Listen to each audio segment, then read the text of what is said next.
Hi everyone. तो मेरा नाम है नवीन सिंह भंडारी और आज हम लोग स्टार्ट करने जा रहे हैं केमिस्ट्री का क्लास 12th का लास्ट चैप्टर जिसका नाम है बायोमोलिक्यूल्स। ओके, है ना। तो 1 2 3 4 5 6 7 8 9 सारे चैप्टर हमने कर लिए। लास्ट चैप्टर है बायोमोलिक्यूल्स और जहां तक मैं उम्मीद कर रहा हूँ 6 7 7 8 क्लास जाएगा ये चैप्टर। फाइनली गाइस केमिस्ट्री का हमारा लगभग सिलेबस हो गया। एक लास्ट चैप्टर है, इससे पहले हमने हर एक चैप्टर कवर कर लिया है। ठीक है ना, हर एक चैप्टर हमने कवर कर लिया है। ठीक है, स्टार्ट करते हैं। बायोमोलिक्यूल्स क्या है, बायोमोलिक्यूल्स में क्या क्या है यार ना। बहुत सारा बायोमोलिक्यूल्स के अंदर ना थ्योरेटिकल पार्ट बहुत सारा है, मतलब कि ना मुझे लिखने वाला पार्ट ना बहुत सारा है। तो देखते हैं अभी, वरना मैं नोट्स आपको भेजूंगा और मेन जो कॉन्सेप्ट्स हैं, जो रिएक्शंस हैं, उन रिएक्शंस को करूंगा और जो थ्योरेटिकल पार्ट है उनको कीवर्ड्स में लिखता रहूंगा और बाकी आप उसे नोट्स से नोट कर सकते हो। बराबर, देखेंगे जैसा भी रहेगा। ठीक है, वरना बहुत थ्योरेटिकल पार्ट है। ठीक है, बहुत सारा मुझे डाटा लिखना पड़ेगा। ठीक है ना। स्टार्ट करते हैं बायोमोलिक्यूल से। बायोमोलिक्यूल्स होता क्या है, अगर मैं नाम पे ही चलूं तो बायोमोलिक्यूल्स जो है, ये शब्द जो है ये दो चीजों में टूट रहा है, एक तो बायो और एक मॉलिक्यूल्स। बायो यानी जीव और मॉलिक्यूल्स यानी ऐसे जीव जो जीव ऐसे मॉलिक्यूल जो जीव में पाए जाते होंगे या जीव उनसे बनता होगा, जो भी होगा देखते हैं उस चैप्टर के अंदर। बेसिकली बायोमोलिक्यूल्स किन मॉलिक्यूल्स को कहते हैं? बायोमोलिक्यूल्स उन मॉलिक्यूल्स को कहते हैं जो ज्यादातर ज्यादातर जिनके अंदर carbon, oxygen, hydrogen, sulphur, phosphorus पाया जाता है। एक कम रह गया, nitrogen. Biomolecules are those compounds which are made up of oxygen, nitrogen, carbon, hydrogen, phosphorus and sulphur. ठीक है, ज्यादातर यही 6 चीजें होती हैं। आपको जैसे ग्लूकोज का आपको फॉर्मूला पता है, ग्लूकोज का फॉर्मूला क्या होता है? C6H12O6, ये तो पता है आप लोगों को, है ना। अब ग्लूकोज के अंदर देखो क्या, ग्लूकोज एक बायोमोलिक्यूल है ना। मैं बताऊंगा अभी कैसे, इस चैप्टर में तो हमने सब कुछ पढ़ना है। कार्बन, हाइड्रोजन, ऑक्सीजन, ये तो यहां से क्लियर हो जाता है कि इसके अंदर है ना। पर आपको पता है हमारे जो अगर मैं बिल्कुल सही हूँ, हमारा जो डीएनए होता है, नहीं इसमें तो मैं बिल्कुल सही हूँ, हमारे डीएनए में फास्फोरस भी होता है, तो यहाँ से आपको एक फास्फोरस भी समझ में आ जाएगा। नाइट्रोजिनस बेस होता है, तो नाइट्रोजिनस बेस आपको समझ में आ जाएगा कि हाँ नाइट्रोजिनस बेस है, नाइट्रोजन भी है। और बचा एक सल्फर, सल्फर मेरा ख्याल प्रोटीन में होता है ना। ठीक है, तो ये सारी चीजें क्या है, बायोमोलिक्यूल्स है। और बायोमोलिक्यूल्स क्या है कि बायोमोलिक्यूल्स क्या है, जो इन कंपाउंड्स को कंसिस्ट करता है और लिविंग ऑर्गेनिजम्स में पाया जाता है। Living system are made up of various complex molecules like carbohydrate, protein, lipid you guys know, fat and nucleic acid. ठीक है ना। तो जो लिविंग ऑर्गेनिज्म होते हैं वो इन चीजों से मिलकर बनते हैं और यही चीजें बायोमोलिक्यूल्स है। देखा जाए तो यही चीजें क्या है, बायोमोलिक्यूल्स है। ठीक है, तो बायोमोलिक्यूल चैप्टर में हमें क्या क्या पढ़ना है? सबसे पहले हम कार्बोहाइड्रेट के बारे में पढ़ेंगे। अब कार्बोहाइड्रेट के बारे में क्या क्या पढ़ेंगे? जैसे कार्बोहाइड्रेट के बारे में पढ़ेंगे हम ग्लूकोज के बारे में, जैसे हम पढ़ेंगे फ्रक्टोज के बारे में, जैसे हम पढ़ेंगे माल्टोज के बारे में, लैक्टोज के बारे में, सुक्रोज के बारे में, अमाइलेज के बारे में, अमाइलोपेक्टिन हो गया, सेलुलोज हो गया, ग्लाइकोजन हो गया, स्टार्च क्या है, अमाइलोपेक्टिन हो गया। तो ये सारी चीजें हम पढ़ेंगे इस चैप्टर के अंदर। पहले कार्बोहाइड्रेट, उसके बाद प्रोटीन, देन उसके बाद हमारे विटामिन वगैरह, न्यूक्लिक एसिड वगैरह। क्लियर है? स्टार्ट करें तो इस चैप्टर को स्टार्ट करें। सबसे पहले हम स्टार्ट कर रहे हैं कार्बोहाइड्रेट के साथ। ठीक है ना। तो कार्बोहाइड्रेट क्या होता है?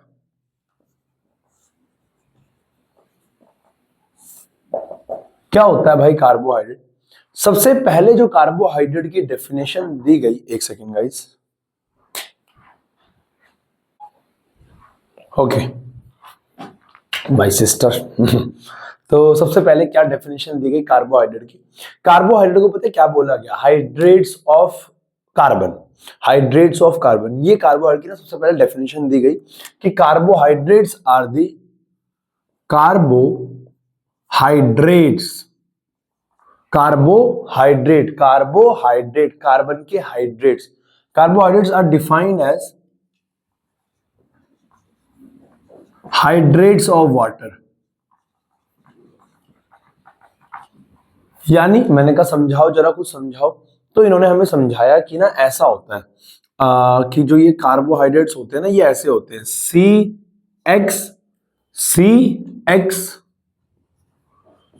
CHH2O, ऐसा। मैंने कहा ये क्या है कह रहा कार्बन का नंबर कुछ भी हो सकता है और ये वाटर है, इसका नंबर भी कुछ भी हो सकता है। मैंने कहा ठीक है, बताओ कैसे। कह रहा देखो ये X कुछ भी हो सकता है और ये वाटर, ये कार्बन है और ये उसके साथ पानी जुड़ा हुआ है, तो यानी कार्बन के साथ जब पानी जुड़ा हुआ है इसे कहते हैं हाइड्रेट्स ऑफ वाटर, ठीक है ना।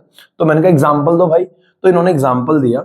एग्जाम्पल के तौर पे इन्होंने कहा बताओ ग्लूकोज का फॉर्मूला क्या होता है। मैंने कहा भाई ग्लूकोज का फॉर्मूला होता है C6H12O6।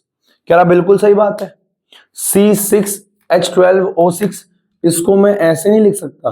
उनका कैसे, कह रहा C6 और H2O ना, तो H2O6। मैंने कहा यार बिल्कुल सही है यार, कार्बन भी 6 है, हाइड्रोजन 12 है, लेकिन 6 दूनी 12, हाँ सही तो चल रहा है, और ऑक्सीजन कितने हैं 6, तो ये सही है यार। मैंने कहा तो फॉर्मूला फिट हो गया। कह रहा बिल्कुल सही बात है भाई। तो इन्होंने कहा ग्लूकोज का मॉलिक्यूलर फॉर्मूला ये है और ये कार्बन का है, लेकिन मैंने कहा भाई ये एक्स और वाई तो सेम हो गया। कहते उससे क्या दिक्कत है, सेम हो भी सकता है, सेम नहीं भी हो सकता है। मैंने कहा यार बिल्कुल सही बात है, बिल्कुल सही बात है, और एग्जाम्पल दो। तो इन्होंने हमें और एग्जाम्पल दिए। अब मान लो हमारे पास सुक्रोज है, सुक्रोज का जो मॉलिक्यूलर फॉर्मूला होता है वो होता है C12H22O11, C12H22O11, C12H22O11। तो मैंने कहा इसको कैसे बनाओगे। कह रहे अरे भाई बड़ा सिंपल है यार, C12 है और H2O कितना है 11 है। मैंने कहा हाँ यार ये तो बिल्कुल सही है यार, बढ़िया चीज है यार, कार्बन 12 है, H2O कितने हैं 11 है, यानी 12 कार्बन का हाइड्रेट है, 12 कार्बन पे 11 हाइड्रेट है।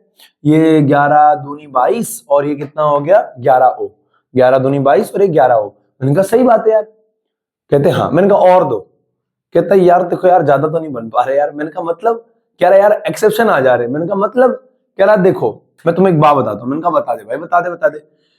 कह रहा जैसे कि ना मान लो हमारे पास ना स्टार्च है C, जो स्टार्च होता है उसका फॉर्मूला होता है स्टार्च।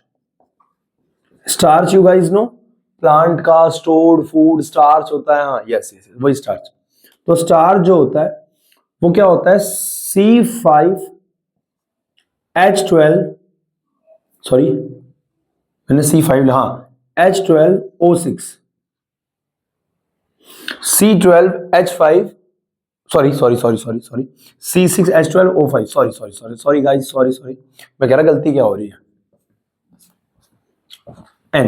ये हमारा स्टार्च का फॉर्मूला होता है। ये N क्यों लगाया मैंने, बहुत लंबी चेन होती है ना, बहुत लंबी चेन होती है, लगातार कंटिन्यूअसली चलता रहता है ना, ये चलता रहता है। ये रहा C6H12O5 इंटू में N।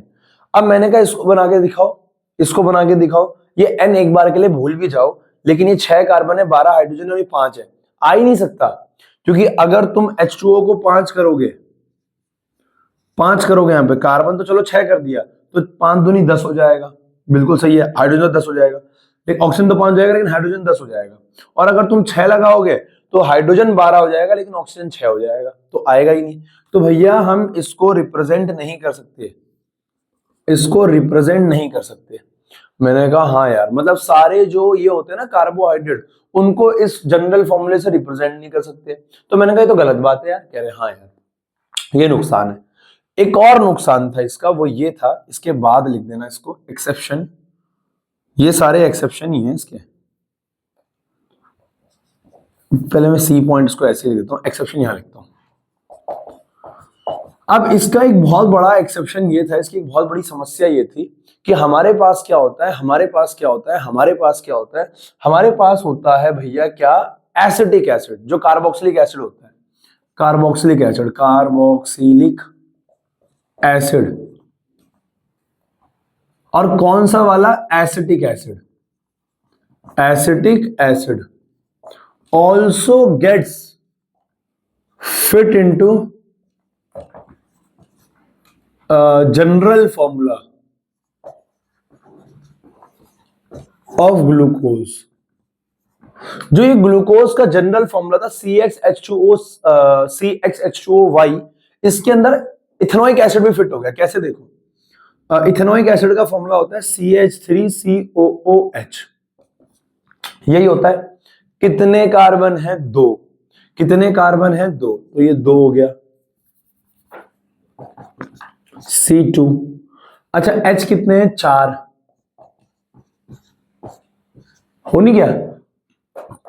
2 कार्बन, 2 और 3 और 1 4, यानी 2 दूनी 4 हाइड्रोजन और 2 O। 2 O ये रहे।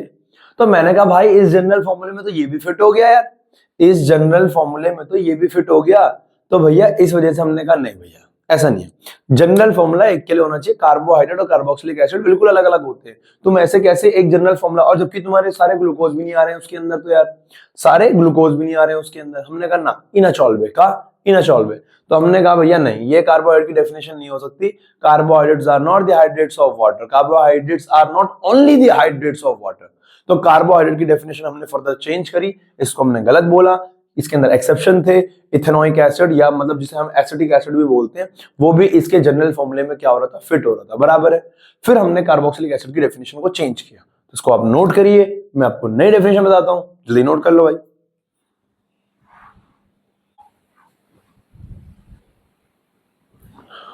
ओके सो गाइज अगला हमारे पास क्या है? कार्बोहाइड्रेट की रियल डेफिनेशन क्या होती है? बहुत ध्यान से मेरी बात को सुनना, अभी आज ही आगे आएगा कि हम ना कार्बोहाइड्रेट को देखेंगे कि कार्बोहाइड्रेट को ना कैसे पता चला हमें। देखो कार्बोहाइड्रेट का जनरल फॉर्मूला होता है C6H12O6, ठीक है, पता किया जा सकता है मास स्पेक्ट्रोमेट्री एक एक्सपेरिमेंट होता है जिससे पता किया जा सकता है किसी मॉलिक्यूल का फॉर्मूला क्या है, उसका मोलर मास क्या है। मोलर मास इसका हमें पता लग जाएगा 180 U है। लेकिन समस्या ये है कि भैया मोलर मास तो चलो ठीक है, पर समस्या ये इसका स्ट्रक्चर दिखता कैसे है?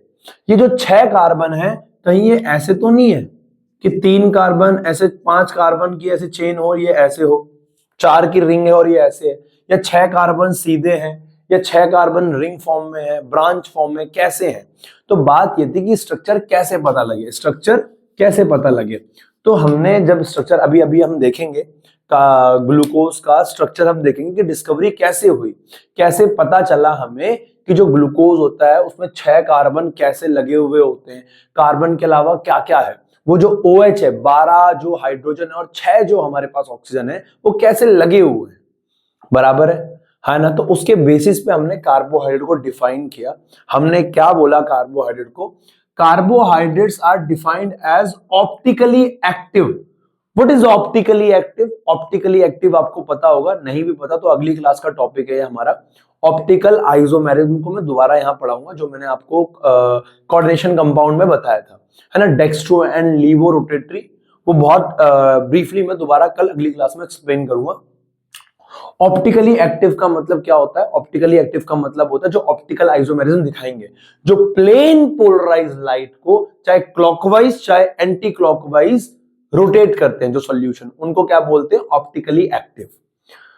तो कार्बोहाइड्रेट जो होते हैं वो ऑप्टिकली एक्टिव होते हैं, चाहे वो प्लेन पोलराइज लाइट को डेक्स्ट्रो रोटेट करेंगे यानी क्लॉकवाइज, चाहे एंटी क्लॉकवाइज लीवो, लेकिन करेंगे। पॉलीहाइड्रोक्सी, पॉलीहाइड्रोक्सी का मतलब क्या? पॉली का मतलब बहुत सारे, हाइड्रोक्सी का मतलब होता है OH ग्रुप। तो वो कह रहा है कार्बोहाइड्रेट क्या है? कार्बन की चेन तो है पर वो ऑप्टिकली एक्टिव भी है, ऑप्टिकली एक्टिव भी है, और उसपे पॉलीहाइड्रोक्सी बहुत सारे OH ग्रुप लगे हुए हैं, बहुत सारे OH ग्रुप कैसे लगे होंगे अभी वो तो स्ट्रक्चर से देखेंगे ना। एल्डिहाइड भी होगा साथ में या फिर कीटोन होगा, या तो एल्डिहाइड होगा या क्या होगा? Ketone. Optically active, optically active polyhydroxy aldehyde और ketones.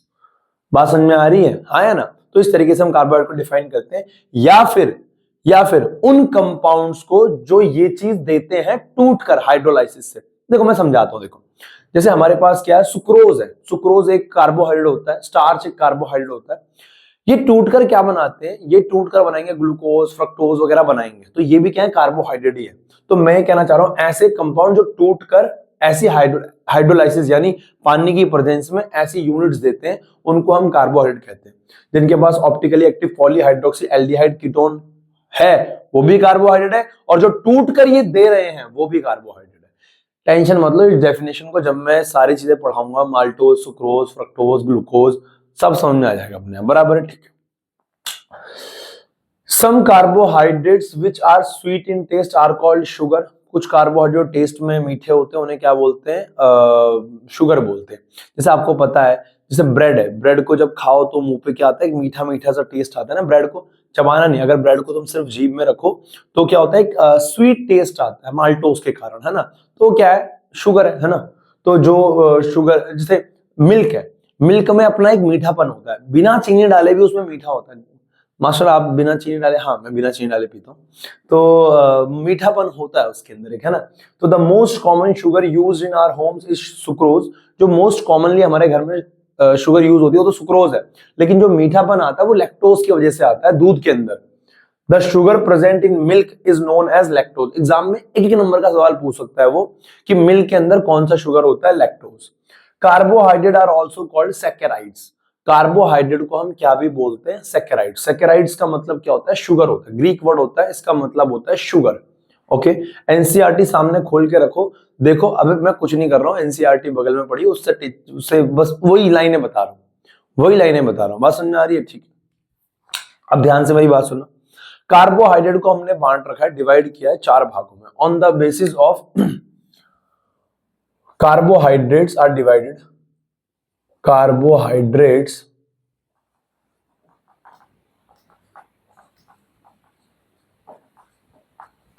are classified on the, भाई डिवाइडेड सही लग रहा है, on the basis of their hydrolysis product। वो टूट कर क्या बना रहे हैं उस बेसिस पे हमने उनको डिवाइड किया है। ज्यादा दिमाग मत लगाओ, 4 भागों में बांटा है। सबसे पहला हमने बांटा है मोनोसैकेराइड्स, मोनोसैकेराइड्स। फिर हमने सैकेराइड से लिखा है हमने, हाँ। फिर हमने बांटा है डाइसैकेराइड्स, डाइसैकेराइड्स। फिर हमने बांटा है ओलिगोसैकेराइड्स, ओलिगोसैकेराइड्स। फिर हमने बांटा है चौथा क्या? पॉलीसैकेराइड्स। तो ये 4 हैं मोनो, जिनको हमने क्या कर रखा है? 4 हैं जिनको हमने किसके? कार्बोहाइड्रेट को बांट रखा, मतलब कार्बोहाइड्रेट को 4 भागों में बांट रखा है, mono, di, oligo and polysaccharides. Clear है? अब क्या करना है इसमें? अब इन चारों को डिफाइन करूंगा मैं एक एक करके, तो वही झमेला है ना। इन चारों को डिफाइन करूंगा मैं एक एक करके, उसके बाद क्या है, फिर फर्दर हम इस चैप्टर को स्टार्ट करेंगे। इन चारों को किस बेसिस पे बांटा हुआ है कि ये क्या प्रोडक्ट दे रहे हैं, समझाता हूं मैं, नोट कर लो पहले फटाफट, शाबाश।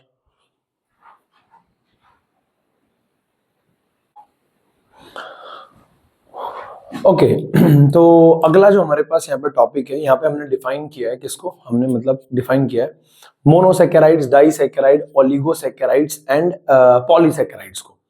देखो पता है क्या होता है यार, अगर मैं आप लोगों से बोलूं ना कि जैसे कि मान लो प्लांट है, प्लांट अपना खाना खुद बना रहा है, तो प्लांट जो अपना खाना बना रहा है ना वो ग्लूकोज की फॉर्म में बना रहा है। प्लांट अपना खाना ग्लूकोज की फॉर्म में बना रहा है, ठीक है, प्लांट अपना खाना ग्लूकोज की फॉर्म में बना रहा है, ठीक है। अब जब वो प्लांट अपना खाना ग्लूकोज की फॉर्म में बना रहा है, लेकिन उसको स्टोर कैसे कर रहा है? उसको स्टोर कैसे कर रहा है? अब पता है सीन क्या है? सीन ये है कि प्लांट खाने को स्टोर कर रहा है स्टार्च की फॉर्म में। ग्लूकोज, मान लो अगर ये ग्लूकोज है, ये मान लो ग्लूकोज ऐसा दिखता है, मान लेते हैं एक बार को कि ऐसा ग्लूकोज दिखता है, ये ग्लूकोज है, तो ग्लूकोज की एक यूनिट हो गई, एक यूनिट हो गई।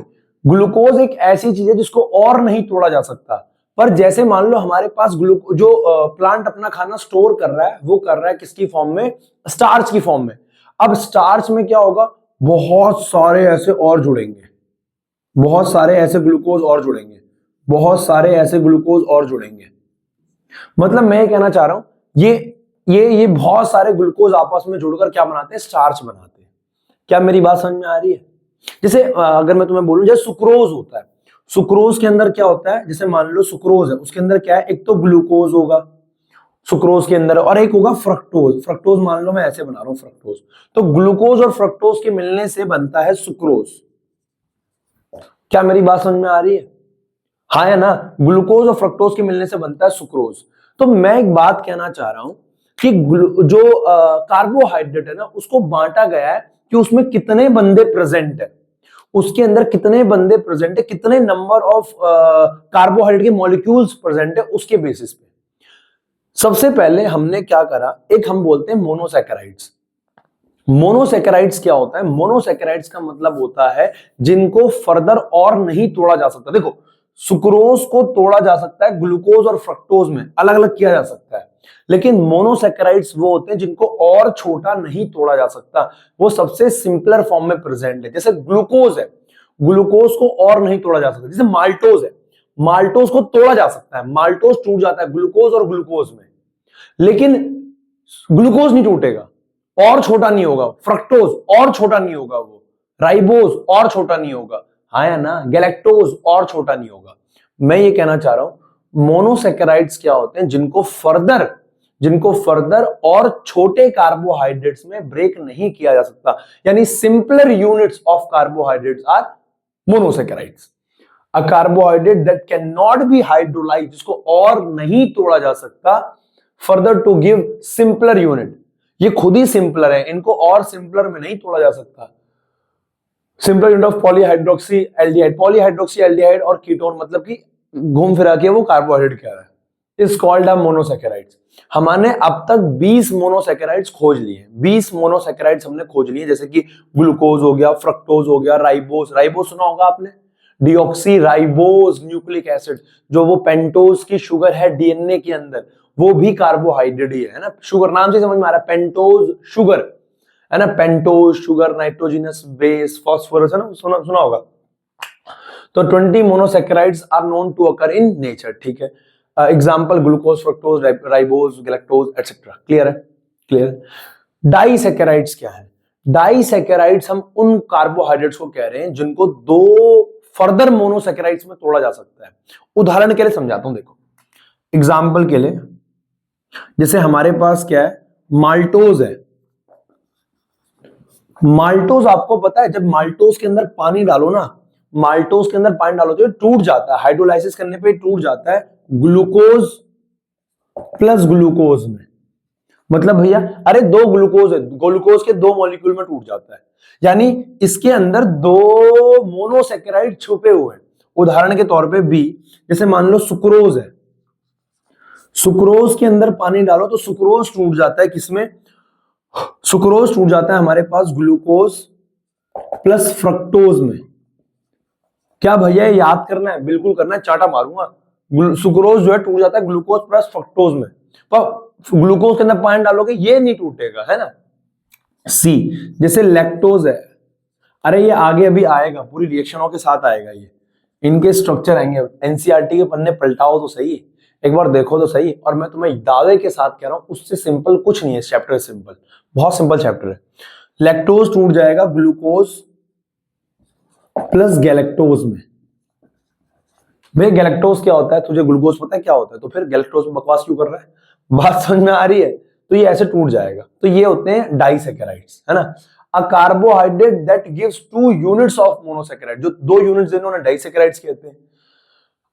दे आर स्वीट इन टेस्ट, मीठे होते हैं टेस्ट में, है ना। इन्हें शुगर्स भी कहते हैं हम, they are also known as sugar. Maltose, sucrose, lactose etcetera. Clear है?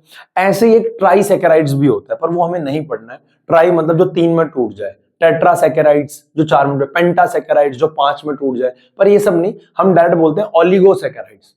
अगर तुम एनसीईआरटी देखोगे, एनसीईआरटी डाइसैकेराइड को डिफाइन कर नहीं रही है, ओलिगो लिखते हैं डायरेक्ट। ओलिगो क्या होता है? 2 से 10 के बीच में जो टूट जाए, 2 से 3 मत बोलना, एनसीईआरटी ने 2 लिखा है। एनसीईआरटी डाई को भी ओलिगो के अंदर ही काउंट कर रही है, वो तो हमने बाहर निकाला है क्योंकि डाई हमें अलग से पढ़ाना है, बराबर है।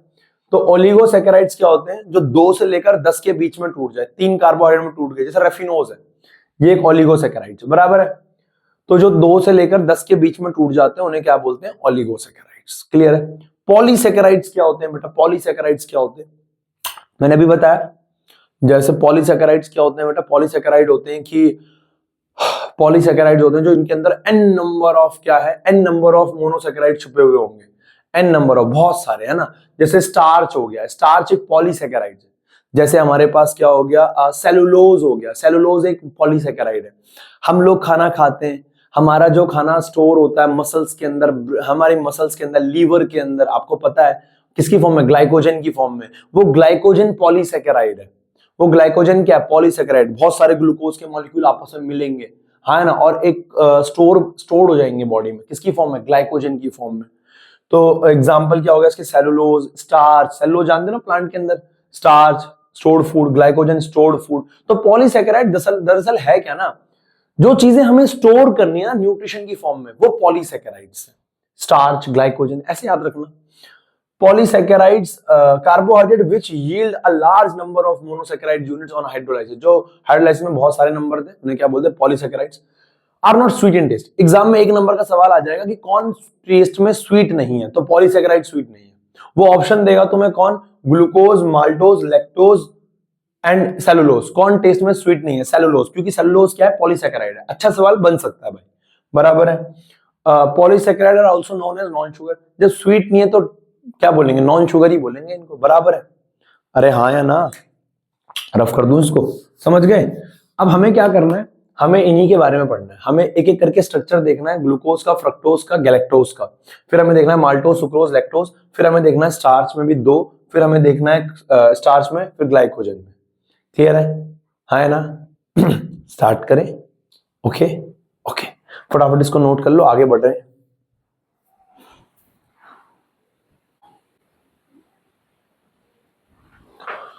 ओके सो गाइज, हमारा अगला जो लास्ट टॉपिक है, लास्ट टॉपिक मतलब इसके बाद वो क्या है, reducing and non reducing sugar. देखो क्या होता है reducing and non reducing sugar, बहुत सिंपल टर्म है, बहुत सिंपल टर्म है बॉस, ऐसा बहुत सिंपल है।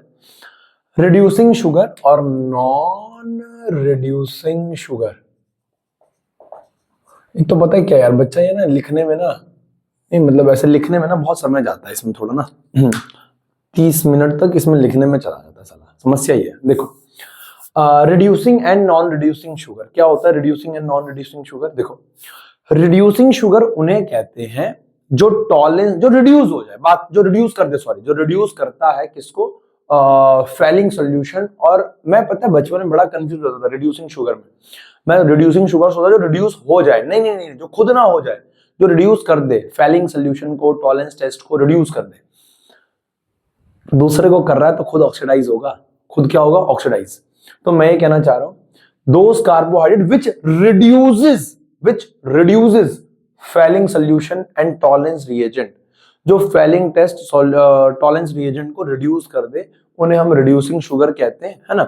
सारे जो मोनोसैकेराइड्स होते हैं वो रिड्यूसिंग शुगर होते हैं, यानी वो सिंपल भाषा में बोलूं, जो फैलिंग टेस्ट दे दे वो क्या है, जो टॉलरेंस टेस्ट दे दे वो क्या है, रिड्यूसिंग शुगर है, बात खत्म साला। जो फैलिंग टेस्ट दे दे, जो टॉलरेंस टेस्ट दे दे वो क्या है, रिड्यूसिंग शुगर। जो ना दे वो क्या है, नॉन रिड्यूसिंग शुगर। अब क्या है, सारे मोनोसैकेराइड्स रिड्यूसिंग शुगर होते हैं, सारे मोनोसैकेराइड्स क्या होते हैं, रिड्यूसिंग शुगर होते हैं। लेकिन याद रखना, याद रखना, बिल्कुल याद रखना, बिल्कुल याद रखना, दो माल्टोज और लैक्टोज ये डाइसैकेराइड्स हैं, उसके बावजूद भी क्या है, ये रिड्यूसिंग शुगर है। हाँ है ना, ये दोनों क्या है, रिड्यूसिंग शुगर है, याद रखना, एक नंबर का एमसीक्यू बन सकता है। और सुक्रोज डाइसैकेराइड है, लेकिन क्या है, नॉन रिड्यूसिंग शुगर, ये टॉलरेंस फैलिंग टेस्ट नहीं देता, बराबर है ना। यहाँ पे हमारे चैप्टर का बेसिक खत्म होता है। अब यहाँ से अगर तुम एनसीईआरटी तुम्हारे सामने रखी हुई है, तुमने देखा होगा मैंने लाइन टू लाइन समझा दिया है ना। एनसीईआरटी तुम्हारे सामने होनी चाहिए यार, पन्ने टू पन्ने होने चाहिए, ठीक है ना। अब मैं ये कहना चाह रहा हूं, यहां से हमारा टॉपिक स्टार्ट होता है मोनोसैकेराइड्स। मुझे बस मोनोसैकेराइड्स में एक बेसिक बात बतानी, बाकी स्ट्रक्चर ऑफ ग्लूकोज वगैरह से हम कल बात करेंगे, बराबर है। मोनोसैकेराइड्स क्या होता है, डेफिनेशन में इसकी ऑलरेडी लिखवा चुका हूं, डेफिनेशन आप वहां से लिख देना, डेफिनेशन डिफाइन आप कर देना यहां से, ठीक है ना। जो मैंने डेफिनेशन लिखी है चिपका देना, कोई दिक्कत नहीं है, बराबर, ठीक है। क्या होता है मोनोसैकेराइड्स, क्या होते हैं मोनोसैकेराइड्स, क्या होते हैं मोनोसैकेराइड्स, जिनको फर्दर डिवाइड नहीं किया जाता, ठीक है। हमने मोनोसैकेराइड्स को ना अलग अलग नाम दे रखा है, देखो पता है क्या है,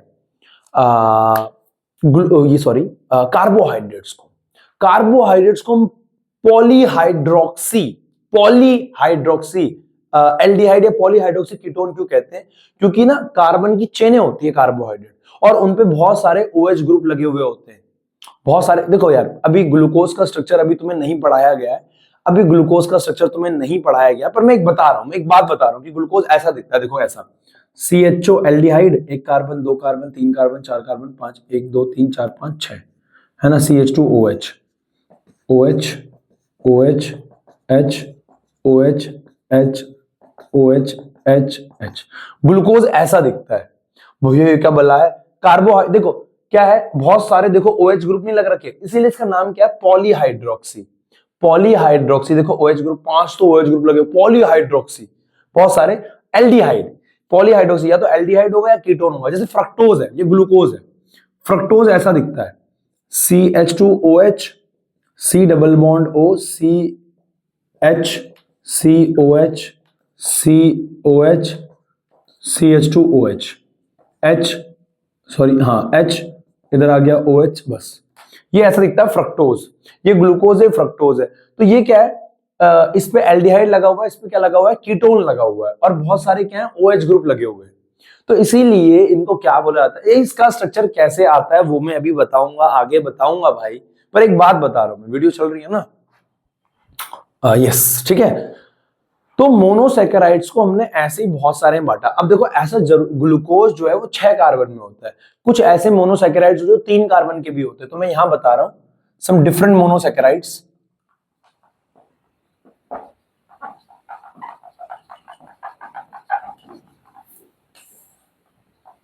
देखो, नंबर ऑफ कार्बन एटम,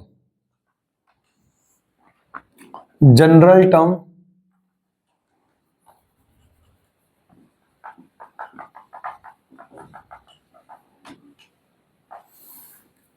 अगर एल्डिहाइड ग्रुप लगाए तो, और अगर कीटोन ग्रुप लगाए तो।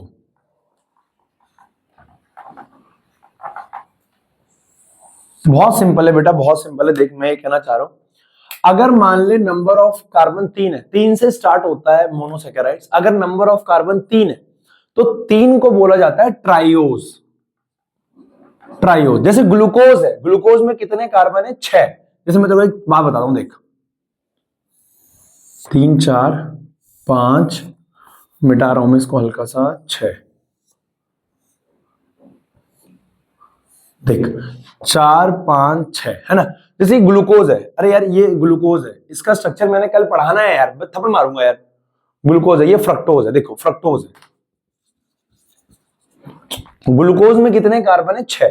6 को बोलते हैं हेक्सोज, हेक्सोज। और 6 कार्बन को क्या बोलते हैं, हेक्सोज। ग्लूकोज तो इसका वैसा नाम है, 6 को बोलते हैं हेक्सोज। और इस पे क्या लगा हुआ है, एल्डिहाइड, तो इसका नाम पड़ता है एल्डोहेक्सोज। अगर इस पे एल्डिहाइड, देखो 6 कार्बन है तो हेक्सोज, भैया 6 तो फ्रक्टोज में भी है तो ये भी हेक्सोज है, लेकिन इसमें क्या लगा हुआ है, एल्डिहाइड, तो इसका नाम होता है एल्डोहेक्सोज। एल्डोहेक्सोज, असल में एल्डोहेक्सोज को ही ग्लूकोज कहते हैं, एल्डोहेक्सोज को ही ग्लूकोज कहते हैं। और भैया 6 कार्बन इसमें भी है लेकिन इसमें तो कीटोन है, इसको बोलते हैं एल्डोकीटोज। और असल में फ्रक्टोज का नाम एल्डोकीटोज ही होता है, एल्डो सॉरी, अरे भगवान माता रानी कसम, keto hexose, keto hexose, ketone लगा हुआ है और 6 कार्बन पे, कीटो हेक्सोज, इसी का नाम फ्रक्टोज होता है दरअसल। तो मैं वही कहना चाह रहा हूं कि ये अभी आपको नोट नहीं करना है, ये अभी आपको नोट नहीं करना है बच्चा, ये अभी आपको नोट नहीं करना है। आपको क्या करना है, आपको क्या करना है, बस मैं बता रहा हूं जनरल टर्म। 3 की चेन है तो 3 को ट्रायोज कहते हैं, 4 को टेट्रोज, 5 को पेंटोज, और अगर उनपे एल्डिहाइड लगा हुआ है तो एल्डो ट्रायोज, और कीटोन लगा हुआ है तो कीटो ट्रायोज। कीटो ट्रायोज समझ गए होंगे मेरे हिसाब से, एल्डो टेट्रोज, कीटो टेट्रोज, एल्डो पेंटोज, कीटो पेंटोज, समझ गए ना, है ना। बस अब यहां से हम स्टार्ट करेंगे अगली क्लास में, कि जहां मैं आपको ग्लूकोज का स्ट्रक्चर बताऊंगा, फ्रक्टोज का स्ट्रक्चर बताऊंगा, जहां पे मैं आपको गैलेक्टोज का भी स्ट्रक्चर बताऊंगा। क्लियर है, हाँ है ना, कैसे बनते हैं सारी बातें बताऊंगा। ओके, आज के लिए बस इतना ही, आपकी तरह हम भी मायूस है, बराबर है ना। ओके ओके बच्चे, बाय, टेक केयर। और चल रहा है ना, हाँ बिल्कुल चल रहा है, और पढ़ाई करो, है ना। आज का होमवर्क क्या है आपका, आज ऐसा करो आप, आज आप ऐसा करो कि ना केमिस्ट्री का ना एक सैंपल पेपर लगाओ, और देखो ईमानदारी से क्या आपसे सारे सवाल हो रहे हैं, नोट्स लेके बैठ जाओ, कोई दिक्कत नहीं है, सैंपल पेपर उठाओ, नोट्स लेके बैठ जाओ, उस फॉर्मूले को देखो, अगर तुमसे नहीं हो रहा है कोई दिक्कत नहीं है ना। और मैं फिर बोल रहा हूँ 2-2.5 घंटे 3 घंटे बैठना ही बैठना है लगातार, ठीक है ना बच्चा। ओके बाय, टेक केयर बेटा।